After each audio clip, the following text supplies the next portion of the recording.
All right, folks, get ready for another hot day here. Thanks so much for joining us at 6 a.m. I'm Eric Connert. And I'm Netta Irampur. We do have team coverage for you today. Dana Marie McNichol tracking the possible rolling blackouts.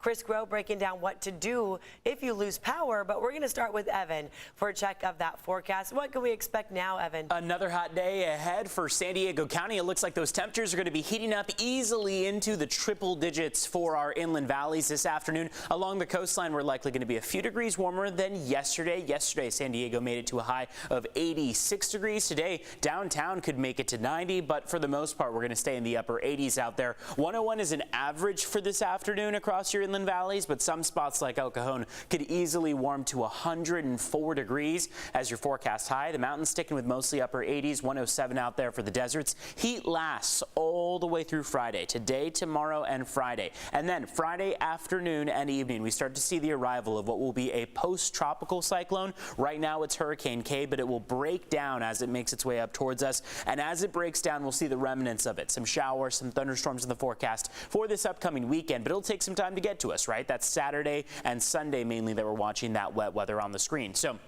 for today, for tomorrow, as well as Friday, that excessive heat warning remains in effect. And you're being asked, of course, to conserve power in the wake of it. So facing the possibility of those rolling blackouts yet again. Our state's power grid could hit another all-time record high. It comes as a flex alert is happening today for the 8th day in a row. CBS 8's Dana Marie McNichol has more on that end of it. On today's 8th day, Dana Marie, this is, of course, yet another instance of people saying that the stress on the power grid is going to be tremendously high. Oh, absolutely, Evan. I mean, the flex alert means that they're asking you to conserve energy between the hours of 4 and 9 p.m. because of how much stress is on our power grid right now, especially because of so many air conditionings running at the same time. Now, if you were on your phone around 5:45 last night, like I was, you would have gotten an emergency alert from the governor's office asking you to conserve. And after that happened, we're actually being told it reduced the overall power usage in California. So it did really make a difference.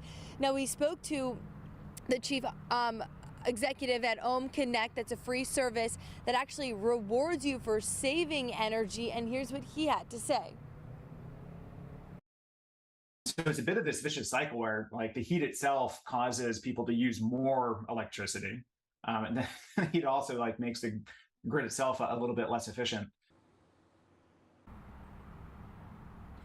Now, in the event of a need for a rolling blackout, here's how to find out if your power will be shut off. SDG&E has a list of all of the areas it serves on their website. Now, the list is in order of which circuits it would turn off first.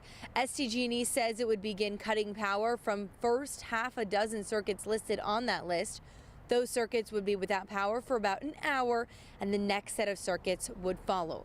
Now, of course, the need for these outages all come back to supply and demand. Today marks the 8th day of flex alerts. They're meant to encourage people to voluntarily conserve energy and avoid those blackouts. Now, of course, if those blackouts happen, you do want to be prepared. That's where we have Chris Groh. He's in the newsroom to break down everything that you should have in terms of potential blackouts. Chris? Yeah, good morning, DMC. And just taking a look at our phone right now, we know that El Cajon going to be hot, about 104 degrees. So if you are living in this area out here in the East County, then you're going to want to make sure that you're paying attention, because while that level 3 alert went off yesterday, we saw that a lot of people went ahead and conserved energy. It's still potentially a possibility today. We could still potentially see blackouts, especially after the iOS went ahead and said that our projected use still goes ahead and says that we could still be seeing a similar forecast in terms of usage, which could trigger similar alerts. So take a look at your screen right there. You can see a number of tips in hand there, starting with food. You're going to want to make sure that you're freezing water ahead of time. Put that in your fridge in case the power goes off, and then limit how much you open up your fridge. Then make sure to turn off and unplug electrical appliances or any equipment. You can also keep flashlights in reach and don't use candles because those can cause fires.